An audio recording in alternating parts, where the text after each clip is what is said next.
Madame, Monsieur, bonjour et bienvenue dans notre journal Asie à la une. Je suis Christine et voici les grands titres de l'actualité de cette semaine. La petite fille de Sun Yat-sen critique le régime communiste. Les États-Unis ne tolèrent plus le cyberespionnage chinois. Les mensonges du PCC, l'humour du Dalai Lama. Le 10 octobre dernier marquait le 100e anniversaire de la révolution Qinghai qui a renversé la dynastie Qing et établi la République de Chine. En Chine continentale, les dirigeants chinois ont célébré cet événement dans le Grand Palais du Peuple à Pékin. Hu Jintao a saisi cette occasion pour relancer l'idée d'unification avec Taïwan, l'île indépendante, toujours désignée par son gouvernement comme République de Chine. Les dirigeants chinois ont célébré l'anniversaire de la révolution Qinghai au Grand Palais du Peuple à Pékin. Le 10 octobre 1911, il y a 100 ans, Sun Yat-sen menait une révolte nationaliste qui a renversé la dynastie Qing et mis fin à plus de 2 millénaires de règne impérial en Chine. Bien que le régime communiste chinois ait célébré cet anniversaire, il considère la révolution Qinghai comme un mouvement qui a ouvert la voie à la révolution communiste de 1949. Cette année-là, les forces communistes ont vaincu le gouvernement nationaliste qui s'est alors enfui vers Taïwan. Cette île indépendante, portant le nom officiel de République de Chine, célèbre encore cet anniversaire comme journée nationale. Le régime chinois considère Taïwan comme son territoire. Hu Jintao a saisi cette occasion pour répéter les intentions du régime communiste sur l'île en utilisant les propres paroles de Sun Yat-sen. Monsieur Sun Yat-sen déclarait autrefois « L'unification est l'espoir du peuple chinois. Dans l'unification, tout le pays en bénéficiera. Sans unification, tout le monde souffrira. Unifier le pays par des moyens pacifiques dessert au mieux les intérêts fondamentaux de tous les Chinois, y compris nos compatriotes de Taïwan. » La semaine dernière, la petite fille de Sun Yat-sen accusait le régime d'avoir déformé l'idéologie de son grand-père. Les Taïwanais et leurs sympathisants à l'étranger affirment que le peuple taïwanais bénéficie de plus de liberté et de droits politiques qu'en Chine continentale. À Taïwan, 23 millions de citoyens chinois vivent en démocratie constitutionnelle. Ils mènent des vies heureuses, harmonieuses et prospères. Chacun a le droit de voter pour le dirigeant du pays et de surveiller les services gouvernementaux au pouvoir. Personne ne craint le système politique, gouvernement constitutionnel ou dictature. Les trois principes du peuple de Sun Yat-sen ou communisme. Qui perd, qui gagne, cela devient évident en un coup d'œil. Taïwan demeure une question sensible pour le régime communiste qui a plus de 1000 missiles pointés sur l'île et n'a jamais signé d'accord de paix. Sun Yat-sen est considéré comme le fondateur de la République de Chine, la première république d'Asie. Bien que sa contribution soit reconnue aussi bien à Taïwan qu'en Chine continentale, la petite fille de Sun a exprimé sa colère envers le régime communiste chinois qui, selon elle, a déformé l'héritage politique et les idées de son grand-père. Lily Swifangson, la petite fille du docteur Sun Yat-sen, désigné comme le père de la Chine moderne, a accusé le Parti communiste chinois d'avoir déformé l'héritage de son grand-père et d'avoir mal représenté les idées politiques laissées à la Chine. On désigne Sun Yat-sen comme le fondateur de la première République d'Asie. Il a cofondé le parti nationaliste appelé Kuomintang et a joué un rôle dans la révolution Qinghai en 1911, durant laquelle la dynastie Qing a été renversée, ce qui a ouvert la voie à l'établissement d'une République de Chine, aujourd'hui gouvernement de Taïwan. Cette République de Chine, Taïwan, ne doit pas être confondue avec la République populaire de Chine fondée par le Parti communiste chinois. Afin de marquer le 100e anniversaire de la révolution Qinghai, Lily Sun, âgée de 76 ans, a travaillé pour préserver l'héritage de son grand-père. Parmi les idées politiques léguées par Sun Yat-sen, la plus remarquable a été l'idée des trois principes du peuple: nationalisme, démocratie et bien-être du peuple. Ces principes soutiennent l'idée qu'un pays sera couronné de succès seulement s'il est dirigé par le peuple et pour le peuple. Bien que le Parti communiste chinois désigne Sun Yat-sen comme le précurseur de la révolution chinoise, ce même parti communiste a renversé la République de Chine dans une guerre civile. Le Kuomintang s'est alors réfugié à Taïwan. Le Parti communiste chinois a également reformulé les trois principes du peuple de Sun par collaborer avec les soviets, travailler avec les communistes et aider les paysans.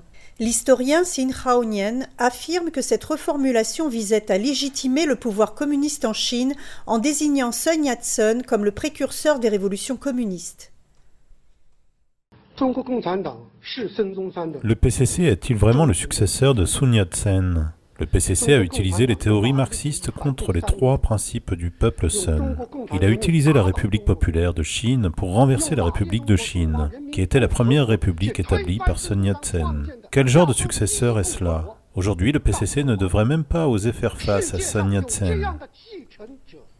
Lors d'un entretien le week-end dernier avec le journal Mingpao de Hong Kong, Lily Sun a déclaré, je cite, « Quelques personnes ont déformé les trois principes du peuple énoncés par mon grand-père et ont mis en place une série de politiques visant à tromper les citoyens. » Le 100e anniversaire de la révolution Qinghai a été commémoré à Taïwan comme une fête nationale le 10 octobre dernier. Lily Sun a pensé envoyer 100 statues de bronze à l'effigie de son grand-père à divers endroits du monde, de façon à préserver son héritage.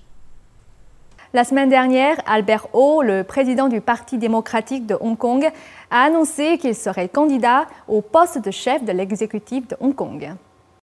Mardi dernier, Albert Ho, actuel président du Parti démocratique de Hong Kong, tenait une conférence de presse pour annoncer qu'il souhaitait briguer le poste de chef de l'exécutif de la région administrative spéciale de Hong Kong. La fonction de chef de l'exécutif est le plus haut poste au sein du gouvernement de Hong Kong. Il a remplacé le poste de gouverneur à la fin de la domination britannique en 1997. Le chef exécutif est désigné par un comité électoral de 800 membres, ainsi que par des groupes d'intérêts spéciaux comme des entreprises et les syndicats, et seulement en partie par des citoyens privés. Une fois élu, le chef exécutif doit être ensuite nommé par le régime chinois de Pékin. Il sera sans doute difficile à M.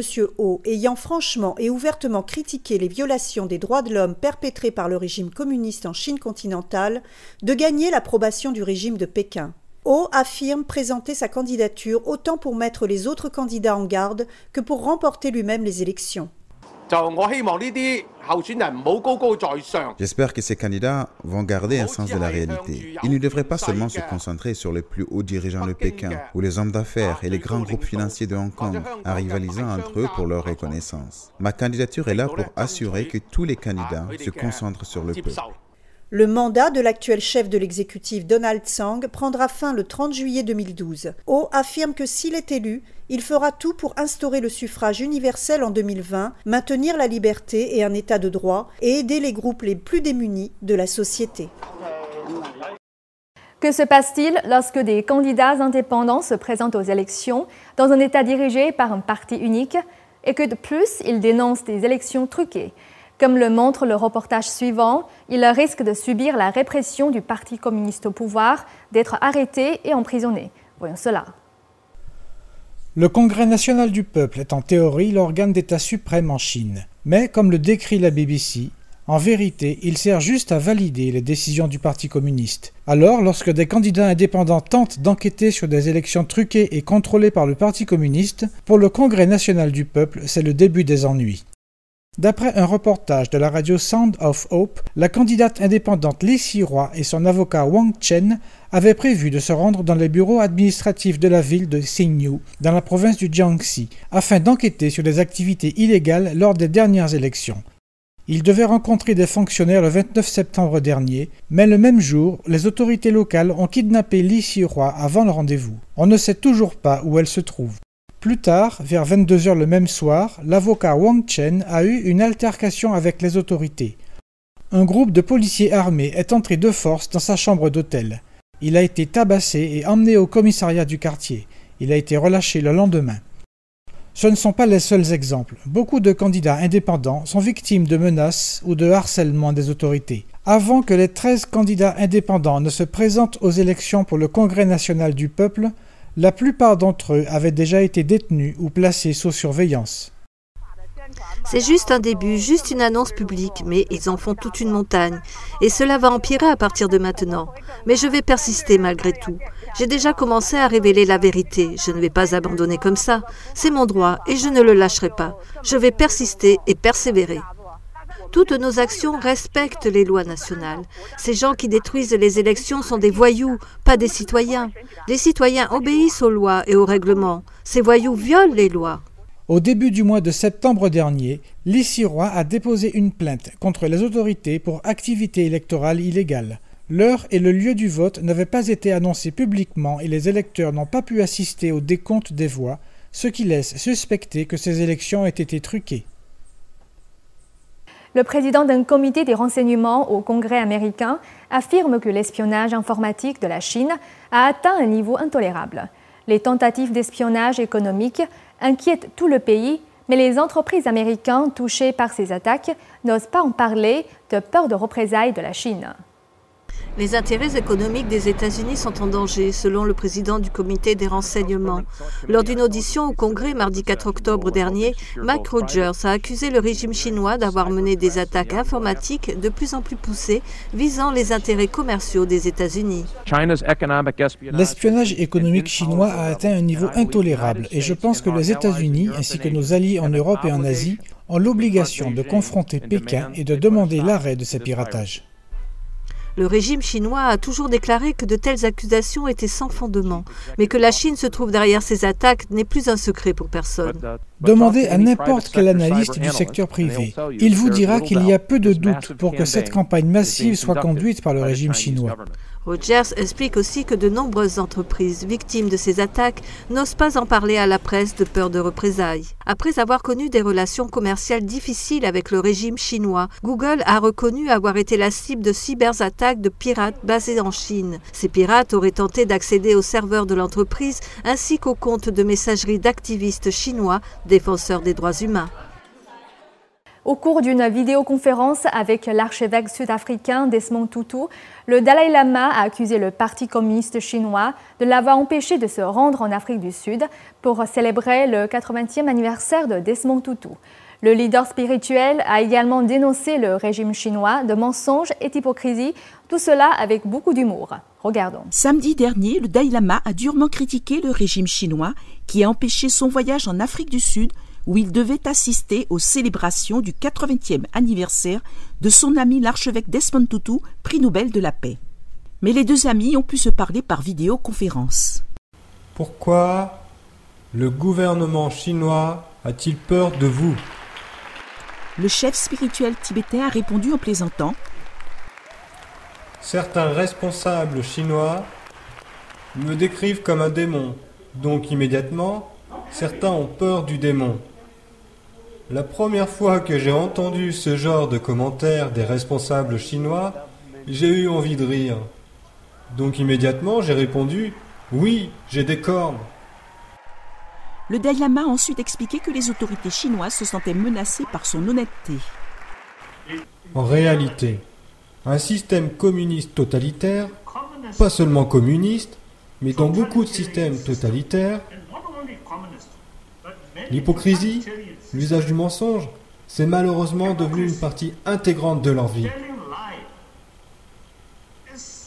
Devant quelqu'un qui dit la vérité, honnêtement, avec droiture, à juste titre, ces personnes qui mènent une vie hypocrite se sentent mal à l'aise.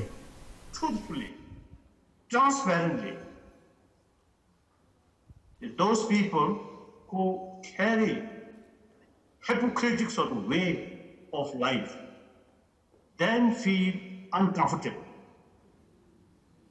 La semaine dernière, le Dalai Lama a dû annuler son voyage en Afrique du Sud parce qu'il n'a pu réussir à obtenir son visa à temps. Il semblerait que le régime chinois ait exercé des pressions économiques pour empêcher le voyage du Dalai Lama. La semaine dernière, au cours de la visite du vice-président sud-africain en Chine, le régime chinois a promis au gouvernement sud-africain d'investir 1,8 milliard d'euros dans le pays.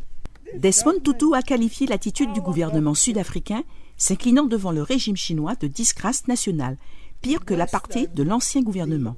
Le Dalai Lama est resté imperturbable. Pour votre 90e anniversaire, je suis impatient. À ce moment-là, n'oubliez pas de m'envoyer une invitation. Ainsi, nous pourrons tester votre gouvernement. Après une courte pause, restez avec nous à suivre dans un instant. Des milliers de manifestants occupent Wall Street. Gimme Some Shoes, hommage à John Lennon. Troisième concours d'arts martiaux traditionnels chinois.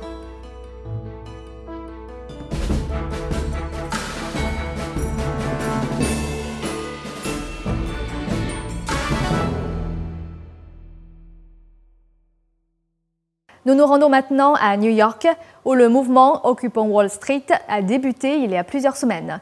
Jusqu'à présent, ces manifestants n'ont pas de revendications précises. Mais face au profit des groupes industriels et le chômage, ils appellent au changement. Mercredi dernier, ils ont organisé une marche vers l'hôtel de ville qui a attiré l'attention de nombreux médias. Nos correspondants à New York nous en disent plus. Tout a commencé il y a quelques semaines, le 17 septembre, lorsque près de 2000 manifestants ont défilé dans les rues de Manhattan. Plusieurs centaines d'entre eux ont campé sur place et poursuivi le mouvement le lendemain, puis le jour suivant et celui d'après et encore après. Will McLeod est l'un de ces citoyens américains. Il a participé à ce mouvement aujourd'hui appelé « Occupons Wall Street » dès le 3e jour. Comme d'autres dans le pays, il se bat pour trouver un travail. Un beau jour, je me trouvais là. Il pleuvait et il y avait environ 50 personnes sur la place. Et aujourd'hui, je pense que vous pouvez voir, il y a bien plus de 50 personnes qui nous ont rejoints. Des professeurs, des étudiants, des syndicalistes et des sénateurs, des gens de toute confession et de tous les milieux sociaux se sont réunis pour soutenir les manifestants, appelant aux réformes d'un pays touché par un taux de chômage écrasant et une dette qui monte en flèche. Et une des choses que vous pouvez voir sur ces écriteaux, regardez ces chiffres. 99% contre 1%. C'est plutôt rassurant. Vous n'avez pas besoin de violence quand vous avez ce rapport. Kathleen, une autre sympathisante, voit dans ce mouvement un moyen de ressouder la société au lieu de la déchirer. Aidez votre voisin, sortez, parlez aux gens, lâchez votre ordinateur, lâchez votre téléphone, soyez un bon ami, arrêtez d'essayer de vous entre-déchirer, ce genre de choses. Les manifestants ont marché depuis la Liberty Plaza jusqu'aux marches de l'hôtel de ville, où d'autres milliers de sympathisants étaient venus les accueillir. Ils n'ont pas d'exigences précises, mais ils ont créé un spectacle qui a captivé l'imagination du pays. Selon les manifestants, ils n'ont pas de leader. Toutes les décisions sont prises en délibération de groupe. Et dans tout cela, les manifestants ont soutenu fermement leur engagement de non-violence. Un seul incident de violence s'est déroulé le 24 septembre, lorsque 3 femmes ont été aspergées de lacrymogène par le policier d'Antoli Bologna. Une de mes amies, Chelsea, était l'une de ces personnes qui ont été aspergées. Le plus étonnant dans cette histoire, c'est qu'elle est revenue sur la place le lendemain de son agression. La police et les manifestants présentent différentes versions de ce qui s'est passé. Mais une chose est devenue très claire, l'incident a attiré l'attention des médias ainsi que d'innombrables sympathisants. Une autre des filles qui ont été agressées voulait juste serrer la main de Bologna parce qu'elle pensait que si ce mouvement n'était pas légitimé, les médias ne se seraient pas trop intéressés à cette cause. Les manifestants ont été inspirés par les révolutions du printemps arabe. Je pense que nous devons nous unifier au niveau mondial. Vous avez vu ce qui s'est passé en Tunisie, au Caire, en Libye. Tout le monde est inquiet et nous essayons de provoquer le changement. Et je pense que si cela était possible dans un pays dont le régime est basé sur une idée démocratique, je pense que nous pouvons le faire ici. Nous nous basons sur cela, nous nous basons sur la révolution et le changement. Je continue de croire que l'Amérique est l'un des meilleurs pays sur Terre. C'est certainement mon pays favori parce que c'est là que je vis. Je pense que l'Amérique est le meilleur pays sur Terre, même s'il y a eu quelques incidents mineurs avec la police, c'est resté pacifique en général. Cela ne s'est pas transformé en émeute comme à Londres, mais cela aurait pu se produire. Je pense que c'était la crainte des policiers, que ça se passe comme à Londres. Mais visiblement, ça n'a pas été le cas. J'aime les gens qui sont là. Je pense que ce sont les meilleurs Américains que j'ai jamais vus. Le mouvement Occupons Wall Street s'est répandu dans d'autres villes américaines. Pour beaucoup, aujourd'hui n'est pas une fin, ce n'est qu'un début. NTD News, New York. Et toujours à New York, les nombreux fans du musicien et chanteur John Lennon se sont rassemblés autour d'une exposition artistique intitulée Gimme Some Truth. À l'occasion du 71e anniversaire de la naissance de l'artiste, ses admirateurs racontent comment sa musique et sa conception du monde les ont inspirés. Un reportage de nos correspondants à New York. Strawberry Fields, Upper West Side de New York, en face de la résidence du regretté John Lennon. De la musique, des prières et des fleurs sont posées en mémoire de la naissance de l'un des auteurs-compositeurs les plus prolifiques de l'histoire de la musique. Lennon aurait eu 71 ans le 10 octobre dernier. Il est connu pour sa contribution à la musique dans le monde entier et ses efforts humanitaires. Quelques jours avant son anniversaire, de nombreux fans de John Lennon, jeunes et vieux, se sont réunis pour exprimer leur gratitude. Une étudiante et sa sœur ont voyagé pendant plus de 8 heures pour venir de Toronto et célébrer la mémoire de John Lennon. Pour moi, sa chanson Imagine m'a vraiment influencé à travailler plus avec des gens. Pas vraiment travailler, mais aider les autres et comprendre les autres points de vue de la vie d'autres personnes. En plus de la musique, Lennon a aussi laissé derrière lui un large éventail d'œuvres d'art.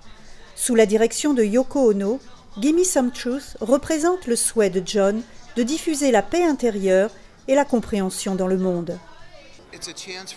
C'est une chance pour le monde de voir John en tant qu'artiste dans le vrai sens du terme et de se rassembler.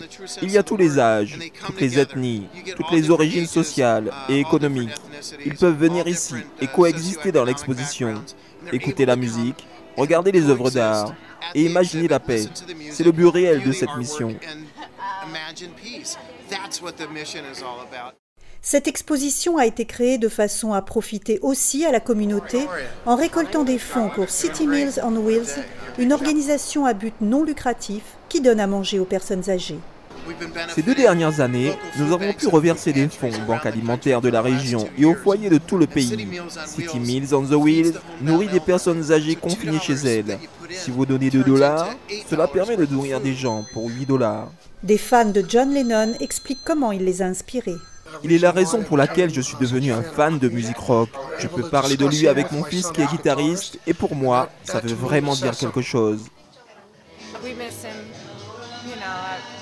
Il nous manque. Vous savez, la musique n'a jamais été la même sans lui. Il nous manque toujours et je pense que nous prions pour lui tous les jours. Gimme Some Truth est un événement annuel fixé le jour de l'anniversaire de John Lennon dans le but de partager un message d'espoir et d'amour. NTD News, New York. Rendons-nous maintenant en Indonésie, à Lombok, une de ces îles merveilleuses qui attire chaque année de nombreux touristes. Dans ce petit paradis terrestre a fleuri un important marché de perles naturelles. Nos correspondants indonésiens ont rencontré un artisan bijoutier qui nous raconte le succès de son entreprise. Lombok est une de ces magnifiques îles situées dans la province de Nusa Tenggara, dans l'ouest de l'Indonésie.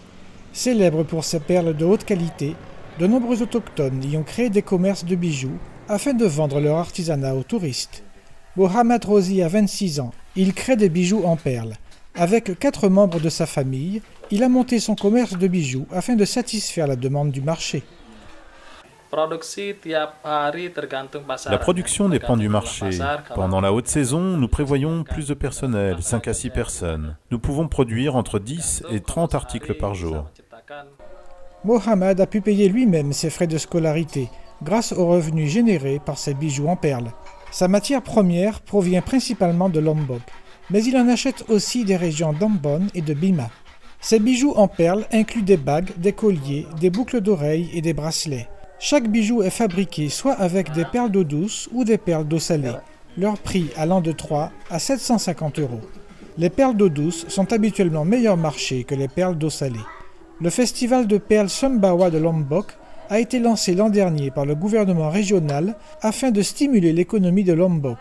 Les organisateurs espèrent attirer les touristes de l'étranger afin de faire de Lombok une destination touristique encore plus populaire. NTD News, Lombok, Indonésie. L'histoire de l'écriture chinoise date de plus de 3000 ans et l'art de la calligraphie a pris son essor vers la fin de la dynastie Han au IIIe siècle de notre ère.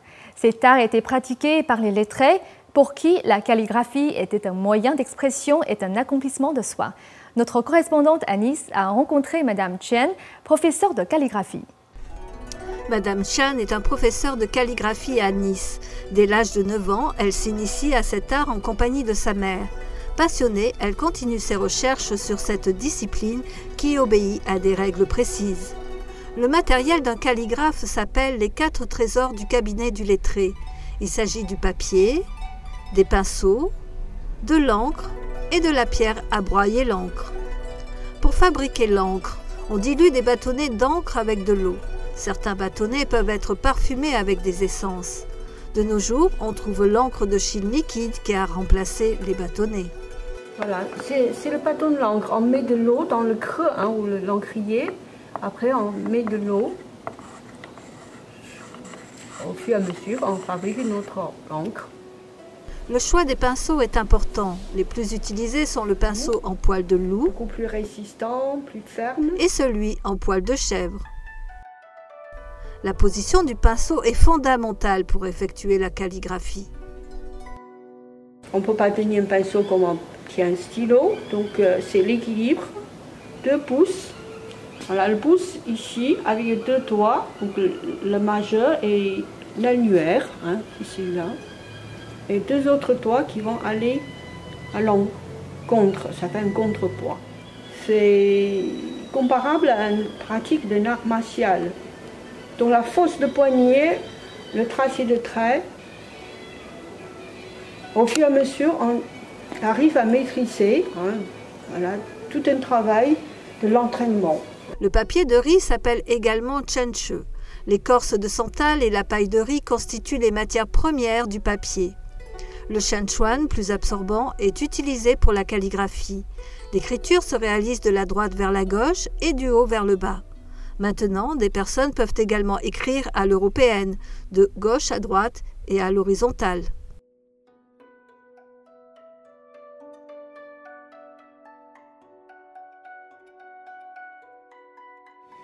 Il y a plusieurs sortes de papier de riz aussi, hein. Celles qui sont pour la calligraphie, pour la peinture chinoise traditionnelle, pour la peinture chinoise décorative. Hein. Le papier de riz, il y a au moins une dizaine de papiers différents. Dans le bouddhisme Shan, la calligraphie est une forme de méditation, car chaque signe représente une idée, une transcription directe avec la pensée, sans l'intermédiaire des sons. La beauté visuelle des caractères et la technique utilisée symbolisent l'ensemble des préceptes métaphysiques de la culture chinoise. NTD News, Suzanne Durand, Nice, France. Chacun aspire à vivre plus longtemps. En Corée du Sud, les gens ont développé l'usage du ginseng à cet effet. La région du Gyeongsang cultive près de 80% de la production nationale de ginseng. Chaque année, un festival du ginseng y est organisé. Cette année, une racine de ginseng vieille de 1000 ans a attiré tous les regards. Regardons ce reportage de nos correspondants en Corée du Sud. Les Coréens de la ville de Gyeongsang disent que leur ginseng leur a été offert par les divinités il y a 1500 ans. Depuis cette époque, les Coréens cultivent le ginseng et utilisent sa racine et ses pousses en médecine. L'histoire raconte qu'une divinité, émue par les efforts d'un jeune homme pour sauver la vie de sa mère malade, fit don du ginseng au jeune homme. Après avoir consommé le ginseng, sa mère retrouva la santé. Aujourd'hui, le canton de Gumsam en Corée du Sud produit plus de 80% du ginseng du pays. Et de nombreuses personnes se rassemblent dans la ville de Gumsam pour admirer une pousse de ginseng vieille d'un millier d'années, laissant deviner un peu de vérité dans la légende. C'est vraiment mystérieux. Les hommes ne peuvent pas vivre plus de 100 ans, mais nous pouvons observer ce ginseng, vieux de plus de 1000 ans. C'est merveilleux. Cette racine a été trouvée dans une pièce à côté de la statue de Bouddha du temple. Cela ressemblait à une offrande de riches donateurs de l'époque où la statue a été construite il y a 1000 ans. Selon une datation en carbone, ce ginseng est âgé de 1060 ans, avec une marge d'erreur de 80 ans. Il vaut près de 365 000 €. Il sera bientôt désigné comme trésor national en raison de sa valeur et de sa rareté. Mais après 1500 ans, nous voyons que ce don des dieux est toujours utilisé pour la santé. Selon de récentes recherches scientifiques, le ginseng présente 36 sortes de ginsénocides, des éléments prévenant les cancers. De nombreuses personnes utilisent le ginseng pour les bains de vapeur ou les bains de pied, des usages qui révèlent des effets aromatiques du ginseng. Les vieilles personnes utilisent le ginseng comme en cas. Ils apprécient le ginseng frit avec du vin de riz. Les jeunes préfèrent le café au ginseng. Le café au ginseng laisse un arrière-goût très rafraîchissant après l'avoir bu.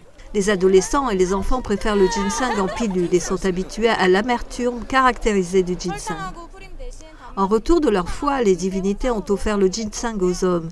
Et depuis des siècles, le ginseng procure la joie et la santé au peuple coréen. NTD News, Gumsam, Corée du Sud. Le 3e concours international des arts martiaux chinois a eu lieu le week-end dernier à Manhattan, New York. Nos correspondants ont rencontré quelques participants et lauréats qui ont partagé leur compréhension des arts martiaux. Écoutons-les. Au cours des 5000 dernières années, les arts martiaux traditionnels chinois ont évolué. Je les regarde et waouh, les années qu'il a fallu pour arriver à ce niveau, c'est ahurissant. À la base, il y a la croyance en Wude, ou vertu martiale. Ce n'est pas seulement de la représentation, mais vous voulez aussi être capable de défendre les gens, de les protéger. C'est vraiment ça le sens des arts martiaux. Des dizaines de pratiquants de formes et de styles différents se sont réunis le week-end du 8 et 9 octobre dernier pour participer au 3e concours international d'arts martiaux traditionnels chinois. Ils sont venus du monde entier au centre de Manhattan. Certains étaient âgés de 90 ans, d'autres n'avaient que 11 ans. En fait, les arts martiaux sont un merveilleux trésor de la culture chinoise. Ce n'est pas uniquement de la performance, mais aussi une école pour cultiver le corps, l'esprit et le cœur d'une personne. Les concurrents racontent pourquoi ils ont décidé de participer à cette compétition. Cette compétition est destinée aux arts martiaux purement traditionnels et j'ai vraiment apprécié cela. Les arts martiaux actuels ont une apparence fantastique et incroyable, mais il leur manque une valeur essentielle. Mais les arts martiaux traditionnels sont comme les caractères chinois traditionnels. Il y a plus de beauté, plus d'histoire dans les arts martiaux traditionnels que dans la version moderne. La compétition est divisée en demi-finale et finale. Pour Kevin Young, les arts martiaux ont été un moyen de le connecter avec son héritage culturel. Les arts martiaux chinois sont une partie importante de la culture chinoise. J'ai grandi en grande partie en Amérique, tout en faisant quelque chose qui est aussi ancré dans ma culture. Je me sens vraiment connecté. Son entraînement a été payant car à la fin de la journée, Kevin a remporté la médaille de bronze dans la catégorie homme. Angela a également remporté le bronze dans la catégorie femme. Leslie Joy, qui participe au concours d'arts martiaux NTD depuis 3 ans, a remporté la médaille d'argent. Cette année, l'or a été remporté par Bali Huang de Chine continentale. Il a reçu un chèque de $5,000. Wang prévoit de construire une nouvelle vie aux États-Unis et d'ouvrir sa propre école d'arts martiaux. Mais tous les participants emporteront avec eux des souvenirs de la compétition tout en perpétuant l'esprit des arts martiaux traditionnels pour l'avenir.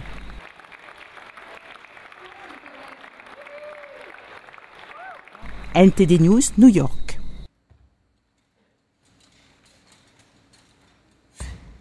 Voilà, c'est la fin de ce journal. Merci de votre attention. Très bonne semaine à tous.